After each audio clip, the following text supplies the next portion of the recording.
Ladies and gentlemen, do you guys realize that SummerSlam coming up? Like, are you excited? Are you motivated? Are you just pumped up for SummerSlam that's coming up in 3 weeks? Do you even know that SummerSlam coming up in 3 weeks? Now, we all knew about the Raw reunion. We all knew about the Raw reunion for a week now. They kept advertising it and everything. Okay. It shows like this just make me just like, okay, this seemed like filler time. It seemed like filler time, man. If you watch this show from beginning to end, it feel like nothing but filler. Nothing but filler. Because what we got tonight was nothing but nostalgia.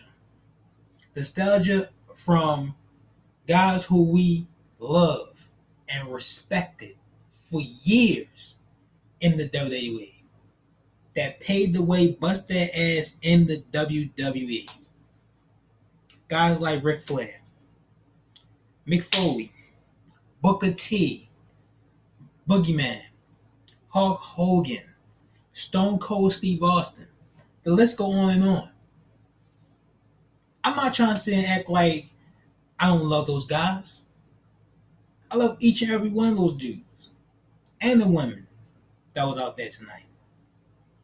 I'm still trying to figure out why Alicia Fox was out there, but that's the conversation for another day. But you gotta ask yourself, man. This is the road to SummerSlam. SummerSlam is supposed to be like, if not one of the biggest pay-per-views of the summer, one of the biggest pay-per-views for the WWE period. So we're on this road right now, and you mean to tell me that if this is the kind of stuff we're going to be getting on the road to SummerSlam? This don't even feel like SummerSlam right now. I cannot sit here right now with a straight face and tell you in front of this camera that this feels like SummerSlam right now. It doesn't. Now they got 3 weeks. I don't think anything going to change. I don't think nothing's going to change. We're going to get the same generic type shows. How long is it going to be before we just sit and say, if I ain't feel like SummerSlam? I don't think we're going to be saying it anytime soon, folks. I don't think so. I don't think it's coming. I don't think I'm going to feel it. I don't think we're going to even see a peep of it. Seth Rollins versus Brock Lesnar. Who was excited for that? Especially have it tonight. Seth Rollins might just cut one of the worst promos he ever cut in his career. Brock Lesnar want to be a Seth Rollins? What is that? Why does Brock Lesnar want to be Seth? Like, compared to Brock, who was Seth? I'm not trying to diss Seth, but come on. Brock Lesnar one the biggest attractions. I hate to say about Brock because he doesn't feel like one as of late, but Brock Lesnar one of the most biggest attractions all WWE, man. Not all WWE, but he's up there. Legit fighter, won an MMA title, Universal Champion, WWE Champion. Brock Lesnar's legit. Brock Lesnar's the beast. Whether you love or hate Brock, these are all facts. I dropped my phone, damn it. Whether you love or hate Brock Lesnar, these are all facts about Brock Lesnar. Facts. Why would Brock Lesnar want to be Seth Rollins? I'm not going to say Seth Rollins ain't got it good right now. Seth Rollins got it good right now, honestly. The man don't mind that Raw. Universal Champion. Former WWE Champion. Intercontinental Champion. Tag Team Champion. Got one of the hottest women on the planet. Who wouldn't want to be Seth right now? Who wouldn't want to be Seth right now? But come on. But you want to compare Brock, want to be you? Come on, Seth. That's a little out there, man. Out there. And speaking of the man Becky Lynch, her match with Natalya. I'm not trying to diss Natalya. I'm not trying to diss Natalya. I've been one of those ones defending Natalya, honestly. Not as of late, but I've been one of those ones for years pleading that Natalya deserves another chance for a championship. This was way before she won the title, the SmackDown Women's title, when she faced Naomi at SummerSlam. I was the one rooting for Natalya that year. I was rooting for Natalya that year. I was the one standing right there in the front line saying Natalya should get this moment because she deserves it. But I'm looking at before that fatal four-way. What has Natalya done? Nothing. And not only that, Natalya right now is like irrelevant right now. And I hate to say that because I love Natalya. I really do love Natalya. But she's irrelevant right now. And she's not the right opponent for Becky Lynch at SummerSlam. I don't care what anybody says. You could be excited for the match. If you're excited for the match, good on you. I'm not trying to be that one to put you down for being excited for something. I'm not like that. I'm not trying to be like that, man. I'm looking at it from my perspective. I'm looking at it from how I see things. Becky Lynch versus Natalya did not scream SummerSlam to me in my eyes. It doesn't. And after what we've seen tonight on the Moment of Bliss, I'm at least more excited for the match because just look at the promo that we got. Not Becky Lynch's side of things. She did very well for herself. But look at Natalya. Look at that promo, y'all. Look at that promo Natalya cut. It sounds forced. It didn't even sound genuine. I really do feel like the only reason why Natalya getting this match because it's in her hometown. She just got lucky. And like she just hit, like she did one of those scratch offs and got lucky. That's how I see it. It's like WWE just knew that they was going to Toronto and they had to pick somebody to face Becky Lynch because they got literally nobody. And they said, well, no, Natalya is from Toronto. Let's get Natalya. Let's get Natalya. And that's exactly what they did. They got Natalya.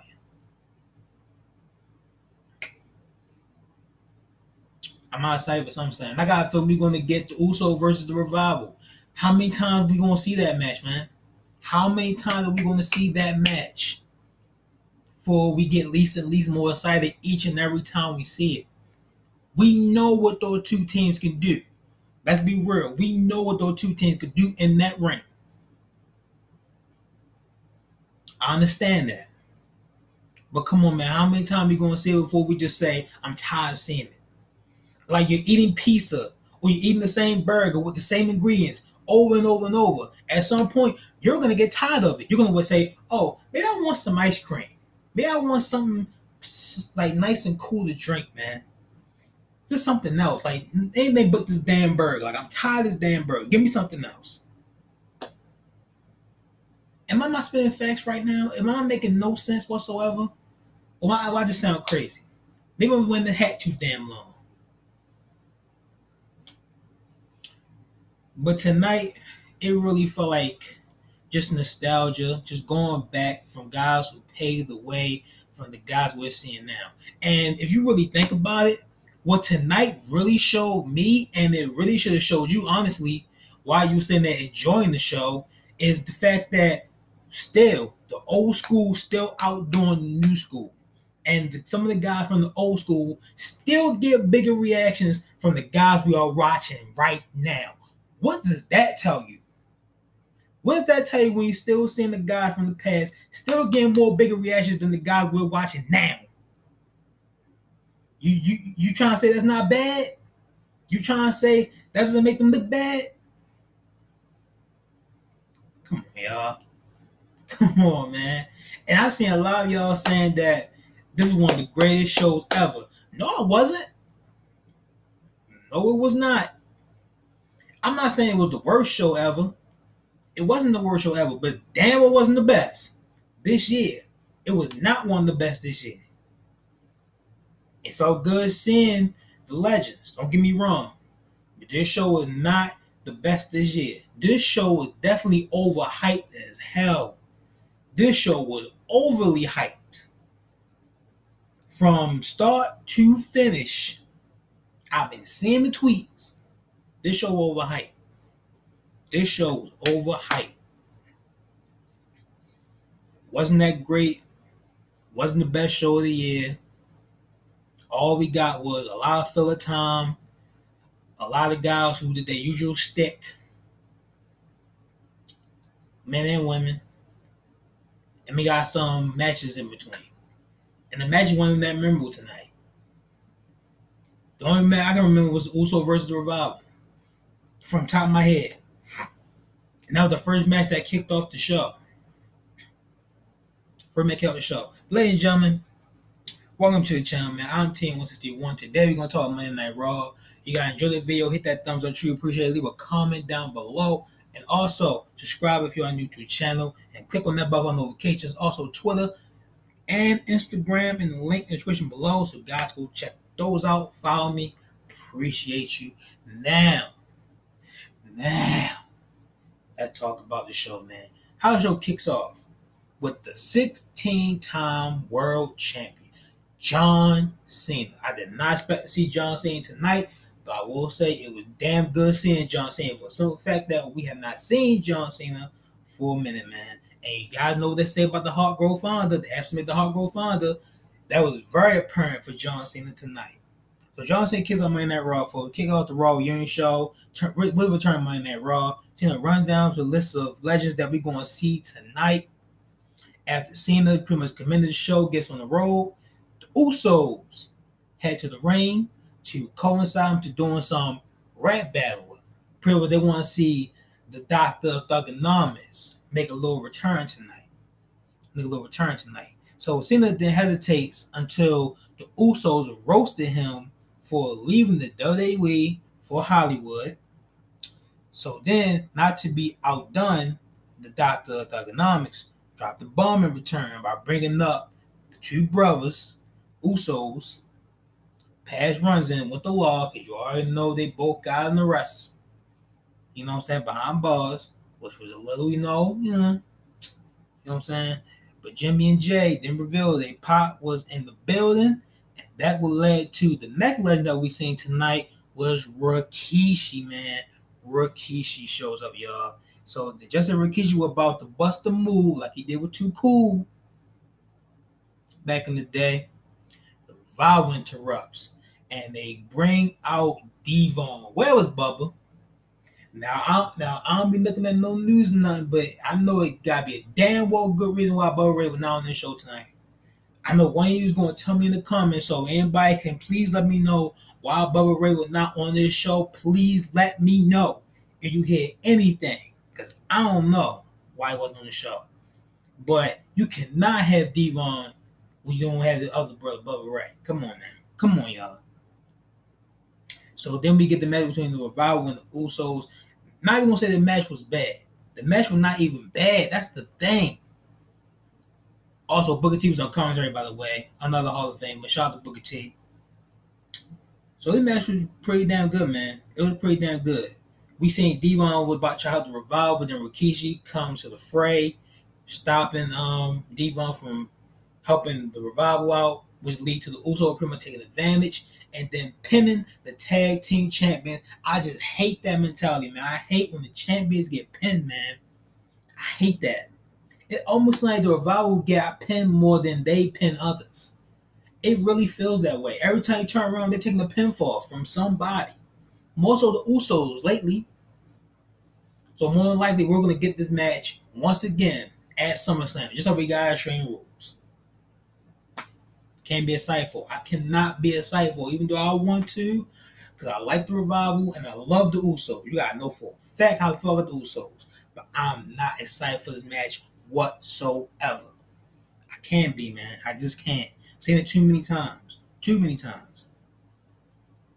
So Drew McIntyre is disgusted by the legends, man. Alicia Fox backstage describing Caitlyn and Dana Brooke how she would prefer to wear a very tall hat for SummerSlam for whatever reason. I don't know. Then Tori Wilson pops up, still looking good as ever. Pops up and the lead surprise, and then she was followed by Santino Marella.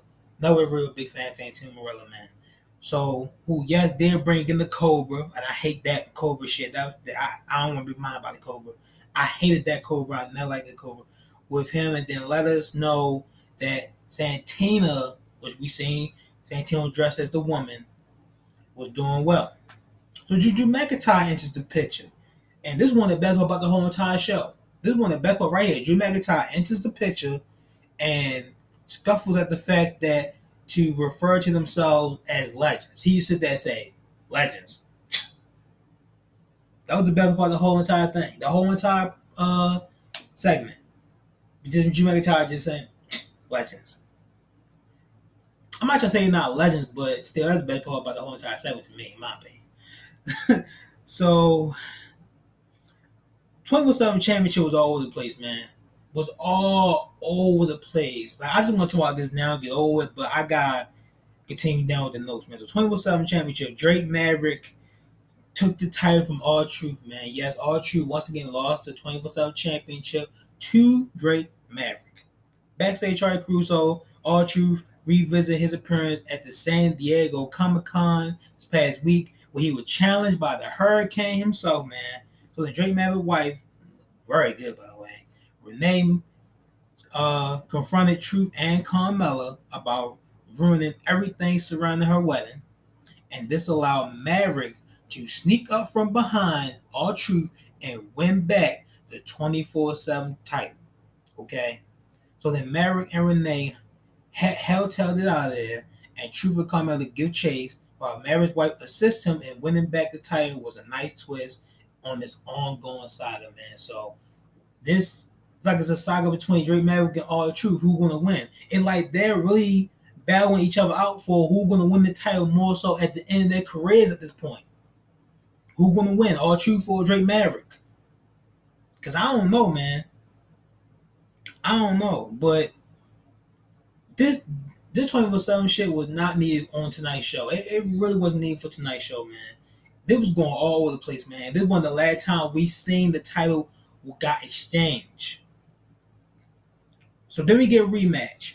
Next thing, y'all, we get a rematch from Drew McIntyre versus Cedric Alexander. But the match didn't even start because Drew McIntyre was so furious about losing to Cedric Alexander last week. What does he do? He just destroys Cedric Alexander before he get a chance to once again beat Drew McIntyre. And that was it. I don't know what they're doing, Drew McIntyre, right now, but one of my new followers, man, shout out to you, bro. I hate that I can't remember your name. I seen you reply to me, and you brought up the fact that, you know, Drew McIntyre shouldn't be turning. I think you told me that Drew McIntyre should not be turning babyface or having Paige as manager, because I did brought that up, and we had good conversations back and forth. I'm gonna bring it up right now. I love the fact that you did not like come at me with aggression, because sometimes I hate fans who do that, just come straight at you with just like some bull. But you can't ever respect, man, and I applaud you for that. And I'm glad you came to me like that, man. I love that. But I brought up the fact to him that, so a simple fact that Drew McIntyre just got no fire right now, man. He really doesn't. Like, he's been a lackey after lackey after lackey, and he's been on the receiving end of losses and more losses. I thought I brought up two things that should happen for Drew McIntyre. One, you turn babyface and have a reset, or he can have Paige as his manager. Paige being his manager could probably give him a spark. Like, she could be the one who whip him back into shape of being the Drew McIntyre that we know he can be. You know what I'm saying? I don't mind Drew McIntyre being alone. I would prefer him being alone, but like, the damage is done.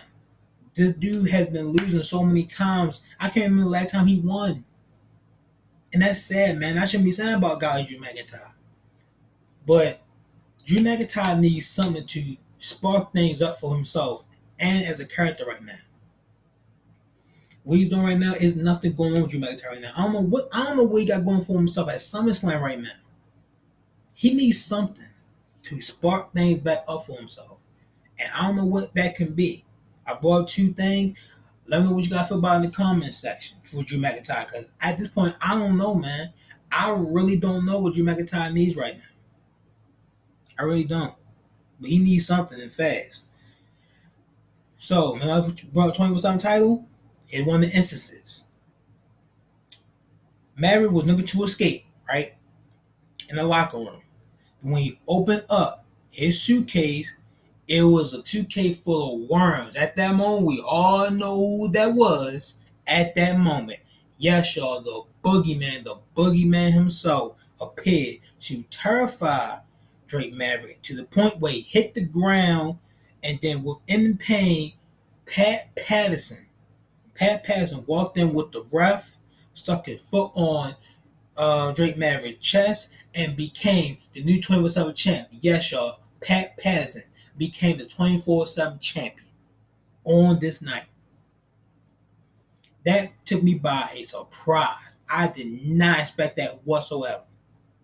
I did not expect that whatsoever, man. And honestly, I don't know what to say about it. Next up, the Viking Raid versus finally facing some teams. I'm also okay with this right here. But still, I ask myself, like, is this doing anything for anybody? The War Raiders. I finally said that name. I know I got cooked. I think I said it. I promise I wasn't going to say it, but I said it. The War Raiders versus Zack Ryder and Kurt Hawkins, man. Match didn't really do anything for me, but at least the War Raiders finally beat a team. An actual team instead of jobbers. I can appreciate that. But this is like the only tag team right now that's actually like getting wins under their belts right now. Consistently. If anybody should be going after the titles next to me, it's this team right here. The War Raiders. Whether it's going to be for the Raw side of things, after SummerSlam maybe, because I still think it's going to be the Usos and Revival. Shouldn't be the SmackDown side, because even though this wildcard rule sucks ass, it's still Raw and the SmackDown. So, more than likely, after SummerSlam, the War Raiders is going to be right there in line for the titles to face whoever the champions are, whether the Usos, more likely it's going to be the Usos, because I don't see Revival holding them tight at the SummerSlam, honestly. I'm just going to be right now. That's a little spoiler of prediction of how I feel right now. They could, but I got the feeling that they won't. But the War Raiders beats that Ryder and Kurt Hawkins. Whoop-de-doo. So then, this Maria Kanellis and Mike Kanellis thing, man, I still don't understand why this is happening right now. Can someone please explain to me why this is happening? I would very much appreciate it. Maria Kanellis found Mike backstage, pretty much just searched of a husband to apply some lotion on her. He was first talking to Eve Torres, who we seen backstage as well, before we seen Eric Bischoff walked in and suggested maybe Maria might want to join SmackDown if she's not happy. Again, Maria just pretty much just trashed down Mike Kanellis before saying that he won't do anything because she's the breadwinner of the family, pretty much. And then she just storms out. Then Ron Simmons came in. You guys already know what happens when Ron Simmons comes in on something like this. You guys already know what he said, man. Damn! That's like to describe this whole show. At this whole show, I was just saying that myself. You know what I'm saying? See what I did there, y'all? 12-7 championship, man, did not end. It's a continuation. It won't be the end of it. Gerald Briscoe took the title from Pat Patterson, folks. Took the title from Pat Patterson. Now, it didn't show how it happened. We seen Pat Patterson on the ground and Gerald Briscoe was the champion. Then we see him going right to the back, and all of a sudden, we seen Kelly just congratulating with Gerald Briscoe. All of a sudden, the referee came from behind. Yes, the referee came from behind. Kelly rolled him up. 1, 2, 3. Yes, I'm not playing, y'all. Kelly became the 24/7 champion tonight. A few things here. I know for a fact Vince McMahon saw Kelly, and he just said, "We're gonna be." He's like, "This is Vince, y'all. Vince is exactly this." I dropped my phone again. What the hell? Vince did exactly this, y'all. Like, whoa, Kelly, yeah. You're looking so hot, Kelly. We're gonna put the championship on ya. Yeah. I guarantee that's what he did. He took one good look at Kelly. He was like, I'm putting the title on her. I will not be shocked. I just wouldn't be. This is Vince. He love them blondes. You guys know this. At this point, I'm saying that 24 title is an absolute joke, man. I love Kelly Kelly. Never really been a big fan of Kelly Kelly in the ring, but I love Kelly Kelly. But like, why? If anybody, I'm telling you right now, if anybody should become the first woman to hold that title, it should have been Carmella, in my opinion. Running around with all truth all this time, she could have got one in on him. Roll up, pin, win. It should have been anybody that do it should have been Carmella, but even so, why? Why this happened? It like this whole show was just all fun and games. It was all just a comedy hour, like filler. Once again, filler, a joke. You show number a joke. At this point, somebody said even before this point, we know for a fact they were just having fun with that title all night. This was one of those moments when you just say, "Damn," just damn, like just Ron Simmons, damn, like I don't know, man. Like I just don't understand it. I really don't. History and all, but still, I don't understand it. So then we get Samoa Joe, and at this point, I'm saying, why Samoa Joe coming out? Because I have no idea why this is happening. So then Joe comes out and then just verifies rundowns of the nostalgia shows. Pretty much what I just stated already. And when he belittles the opening 7 with the Usos and Rikishi, that brought out Roman Reigns. Because he talked about the Samoans family and all that junk, you know what I'm saying? So then the two brawls, of course. And then Joe getting the most of the offense on the outside before Reigns countered with the Superman punch on the apron. Then Joe attempts to retreat, but after he was called a coward by Roman Reigns.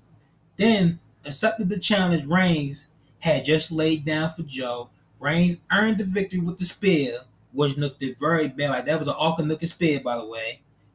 Bad timing, I believe, in the match. That was much better than that I forgot for main event. Backlash, I will say that. I did put that down. But still, awkward looking spear. Very awkward looking spear. Now, I don't know why this whole thing happened. Like, I don't understand why. Like, this, what does this have to do with SummerSlam? I have no idea whatsoever. Unless we're going to get this match again at SummerSlam, which I don't know why that should happen at this point. It should not happen at SummerSlam again. Samoa Joe continuously lose on these shows, man. Samoa Joe is a loser. Like, that's the best way to put it. Samoa Joe is a loser. Through and through. He just find ways to lose over and over and over again, man. I don't get that either. I don't understand that either. But hey, he's that play check, right? So then we get Miz TV. This is what I talk about when the whole set promo comes in. Yes, I hit the table by mistake. I'm sorry, y'all. And I did mention about the Seth Rollins trying, like, about Brock wanting to be a Seth Rollins wannabe. I just don't understand it. I think the best part about this whole entire thing, honestly, was the fact that Paul Heyman ran away. That runaway was hilarious. I actually laughed at how Paul Heyman ran away from Seth Rollins. When Seth Rollins did the 5-second countdown for him to come up there and stomp you on the ground. I swear, man, I think that was the best part about this whole entire thing. This whole entire thing, y'all. So that's it with that. Why my phone not working? So then we get 24/7 championship once again. Another moment. We get Kelly K won around backstage with the 24/7 title. Celebrate will win. She met with Candice Michelle, and Melina and Naomi. But then we get another roll through, another roll up, and then Candice Michelle. Swear, man, Candice Michelle just became the 24/7 champion. Once again, another one. I did not expect that. So we got not one, but 2 women winning that title tonight. And I'm not trying to degrade women whatsoever, man, but I just don't understand why this is happening on the show tonight. When the 24/7 title going from that person to that person to that person to that person. And why they didn't do that with the superstars on the show. With some of the guys that you're not even using on the show, like a Mojo or any one of them. To do something like this with them. It's insane, man. And here's another thing to think about. Like, we're seeing these guys win titles when dudes like Sami Zayn, if I'm not mistaken, Sami Zayn hasn't won any championship on the main roster. How is that possible? Did y'all think of that one? Unbelievable. So then Candice Michelle lost the title in about a second. Alundra Blaze didn't take long to take that title from her. And then she said, I will not be champion for long. And at that point, we all thought about this. Once she just threw that title in the trash can, I knew for a fact that everybody at that moment was thinking about that moment. Now I'm going to bring that up later. Man. So then we get this happening next. This right here with Rey Mysterio versus Sami Zayn. This whole thing started with Sami Zayn pretty much just trashing down the legends that's being here, taking away from us, the new guys. Like, he's not wrong, technically. He's technically not wrong, but at the same time, he do need to pay respect to guys who pay his due. Like, yeah, I understand that, but Sami Zayn not wrong. He's not wrong. He is not wrong. So this is a match between Rey Mysterio versus Sami Zayn, in which I don't know why it's happening. I don't know what this means for anything for a SummerSlam goal, but anyway, this match was set up from the segment earlier tonight, backstage with Sami Zayn, laying down the legends, like I mentioned. Then we seen from a moment when Sami Zayn would just say, you know what, I'm tired of the match. We seen RVD, okay, Kurt Angle, which we seen backstage, the Hurricane once again. Yes, the Hurricane was on the show, and Sergeant Slaughter. All coming out pretty much just stopping Sami Zayn from running away like a coward. So Rey Mysterio sees it, take advantage of this, and Slaughter emerged while Zayn was attempting to escape up the ramp, back in the ring. Mysterio hits the 619 before paying homage to RVD with the frog splash for the victory. So at this moment, I'm watching this, I'm like, it almost feels like Sami Zayn is slowly becoming the next Heath Slater before our very eyes, y'all. Like, I don't know why, man. I just thought about back when we had a reunion. I believe it was on the 3rd episode of Raw, and we got all the legends just beat down Heath Slater. Now, that didn't happen to Sami Zayn, but it still kind of feels like that, though. It still kind of feels like Sami is becoming the next Heath Slater before our very eyes, man. And I don't know why. This is the same Sami Zayn who came back, cut that fantastic promo, and we all thinking that, well, I was thinking for a fact that this had to mean something, that because they're not going to have this dude just come back and cut promos like that. Not like that. Now look at him. Loss after loss after loss, and he practically a jobber. Sami Zayn is another loser you can add to the list at this point. Sami Zayn is a loser. And I don't know how he can recover from this. That's a damn shame. I hate to say about Sami Zayn. But damn. That's a shame. I don't get it. I don't know why they doing Sami Zayn dirty like that. I don't get it. Rey Mysterio wins. Next, Alundra Blaze came out with a 24/7 title after the match was over. She let us know right away what she meant by saying she wouldn't be the champ for long. She picks up the trash can, and at this point, I'm like, yes! Throw that shit in the trash, Alundra, please. And then all of a sudden, the $1 Million Man music, I'm like, oh my God. I know what he's about to do. At that moment, I knew for a fact what he's about to do. The moment I heard that music, man, I already knew he was going to buy that title from Alundra Blaze. I knew it. I just watched, like, until I heard that music hit, I knew it was coming. Like, I knew it was coming, man. I did enjoy the moment, though. You know, with the Midnight Man coming out doing the laugh, he still sounds exactly the same as he did all them years ago, man. Amazing. I gotta give him that. But I was like, damn, man, like, just like he was staying in the back a little bit longer. Just do that title in the trash, man. Dang. I just don't understand 20% title. I really don't, man. Like I said, I know a lot of y'all enjoy it, man. I just don't understand it, yo. I really don't. It's not really needed. It's not. You really think about it, the 20% title is not really needed on the show. You really think about it. What this show really needs is some great creativity. Anyway, At this point, Ted DiBiase was the new 24/7 champion. And it ended there, folks. Jurassic Park. Next up, man, Seth Rollins versus AJ Styles.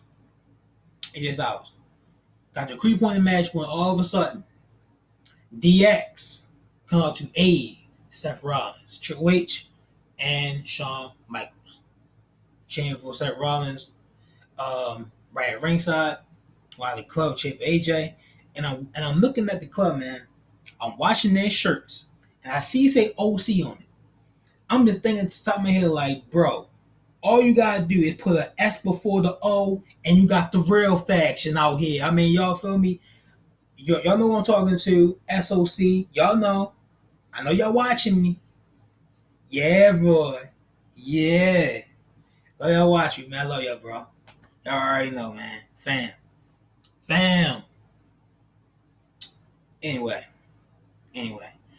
So, match ended in disqualification, rightfully so, because AJ Styles not be getting pinned, nor Seth. He got tied with Brock, and AJ Styles United States Championship became United States Champion. So Seth was about disqualification. So after this whole thing of the OC grab changes around the ring, all of a sudden, Road Dub music hits with X-Pac, Scott Hall, and Kevin Nash coming out to run off the heels pretty much. Then Rollins finish off the segment in the ring surrounded by the legend, letting the OC know that everyone only has 2 words for him. Don't ever let Seth Rollins do that again. Ever. That was terrible. Not only did Seth Rollins cut a bad promo on the Miz TV, but this one right here he did with DX was garbage. The way he said that we got 2 words for you, leave that for Road Dub next time, Seth. Leave that for Road Dub next time, bro. 20% title championship, y'all. Next up, man, we get DiBiase was pretty much entering the limo to escape. But after he closed the door, we had just loud bangs and just yelling coming from the limo. Then out comes Drake Maverick, once again holding the 24/7 championship, y'all. So then, after that, we get Foley. Was cutting a promo in the ring. And when he was revisiting his favorite moment of Raw, when he won that title on Raw, pretty much like a Rocky moment. You know what I'm saying? Adrian! You know what I mean? That kind of moment, you know what I'm saying? And that was a good moment. I love that moment. Watching that, y'all know how I feel about Mankind, man. My favorite wrestler of all time. And for me watching that moment, I was lost for words that night, yo. I think I cried that night, if I'm not mistaken. Did I cry? I believe I did, y'all. I think I really did shed some tears, man. I was feeling, y'all. I was a big Mankind fan at that point, man. Still am too. I love Mick Foley. I love Mick Foley. Favorite wrestler of all time, y'all. For those who don't know.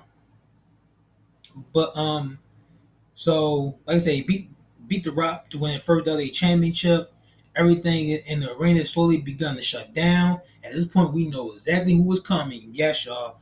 Bray Wyatt once again attacked. You know what I'm saying? And the Fiend attacked Mick Foley, man. And one of the best part about this whole entire show was the fact that Bray Wyatt used the mandible claw on the originator of the mandible claw, Mick Foley. Holy shit. He posed a bit for the camera as the arena went completely dark and we didn't hear that evil laugh, and then that's it. When the best about the whole show right here, Bray Wyatt once again attacking someone else that's not Finn Balor. This time he attacked the legend, and he used the mandible claw on him. Next up, man, Moment of Bliss. Thanks with this week's guest on the Moment of Bliss, y'all. But it didn't take long for a challenge interrupts her in Natalya. Natalya brought up the fact that even though the two have known each other for so long and wrestled in Japan together, Lynch still shows her no disrespect. Lynch fired back by pointing out to Natalya how she chose to help train Ronda to defeat her, yet she still beat her little MMA friend for a title WrestleMania. So the two got in a bit more of a heated before the fish started flying, and the officials went out there to break the whole thing up, and that was it. So they're building this Becky Lynch and Natalya storyline for a simple fact. Once again, Ronda Rousey's name being dropped once again, and there is rumors about her coming back. So we could be seeing Ronda sooner rather than later. Maybe. I'm not sure on that, but the fact that we're hearing her name is very well a possibility. Maybe even at SummerSlam. I don't know, y'all. I really don't. And the fact that they have history together in Japan. I guess you can say that's all they can do at this point, because what else is there? There really is nothing there. Like this match between Becky and Natalya, like I said, it's been built off from Paz and Ronda, pretty much. There's nothing there. There's really nothing there to get like really excited about. At least for me, at least this was not the right opponent with Becky Lynch at SummerSlam. From my eyes, y'all. Once again, I apologize for those who don't like that, but that's how I feel, man. I honestly do not feel like that's what Becky Lynch's right opponent. So, next up, man. Married, though he was home free, about to get into a limo with his wife, who was awaiting him. All of a sudden, R-Truth sneaks up from behind, come out and kicks Maverick over to Truth, got the pinfall for the win, and gets his title back after the long night of craziness. So then Truth jumped into the limo and just sped off with Drake Maverick's wife inside the limo. So then Maverick experienced double heartbreak when he realized that not only did he lose his title again, but for the time being, his wife as well. Like I said, man, I really think this 24/7 thing was not needed for tonight, man. It really wasn't. Maybe you could say it was because this whole entire show was nothing but a joke. It really was, man. Another thing is a joke is Braun Strowman. Man. After being Bobby Lashley in a last man standing match, and after just competing for the right opportunity to compete for the Universal Championship, you mean to tell me that you have Braun Strowman next week face a random jobber? What sense does that make? That made no sense whatsoever. You got Braun Strowman cutting the promo saying, this won't take long. Of course it won't take long. I don't know why this is happening on the show. I have to say once again, filler. I brought that word a lot tonight because this whole show was nothing but filler. If you really think about it from start to finish, this show was a filler show. Just to try to get them through all the way to SummerSlam because WWE do not know how to book nothing. I mean, these are facts, man. I really don't get it. I really don't understand it. So then after that, man, we get all the legends that we seen appear on the show tonight, just all coming on stage. All coming on stage at this point. And we get Ric Flair coming out first, Get Ric Flair coming out first, and all the legends that we seen tonight come on stage tonight, all standing on stage. Then we get Hulk Hogan music hits. He said a few words to the fans. Then we get, I believe Ric Flair said a few words as well. Then we got one of the best moments, if not the best moment of the whole entire night. Stone Cold Steve Austin comes out and just does Stone Cold Steve Austin like things. You know, comes out, you know what I'm saying, get a beer, you know what I'm saying, cut a promo, great promo. It's about family and all that. Kind of doesn't sound like Stone Cold, but I understand why he's saying it. You know, trying to remind us that, you know, this is WWE, always be WWE family and all that junk. I get it. You know what I'm saying?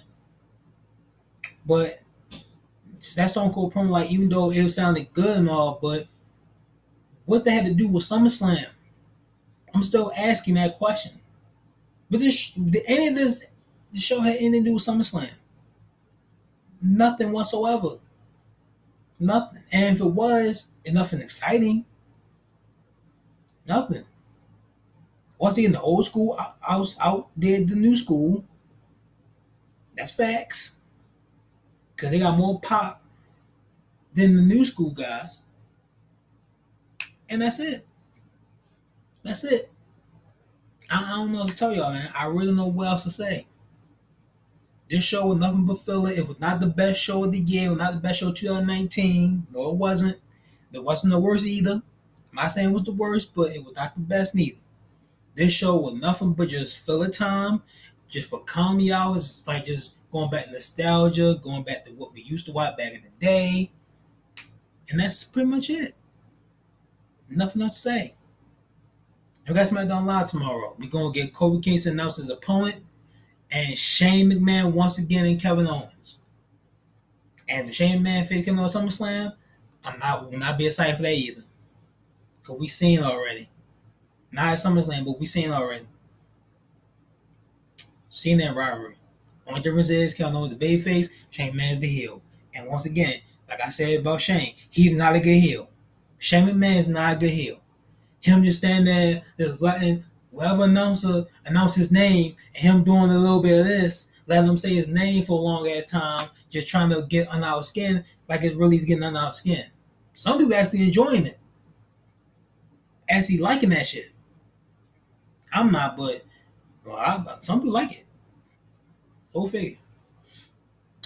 But that's all the show was, man. This Raw review, like I said, this Raw was not that great, man. Like I said, as far as SummerSlam go, no SummerSlam bills, as far as I see whatsoever, that got me excited at least. A lot of 24/7 title just going back and forth from this person, that person, that person. A lot of nostalgia, a lot of legends who we seen all love back in the day. Yes, we seen them all and love them all back in the day. Had that moment, had some moments. It's all fun and all. It was comedy. I did laugh at some of the stuff, some of it. But like I said, man, we got to do SummerSlam. That's it, y'all. I'm done, man. Thank y'all for watching the review. Truly appreciate it. Hit that like button. Leave a comment down below what y'all thought of Raw tonight.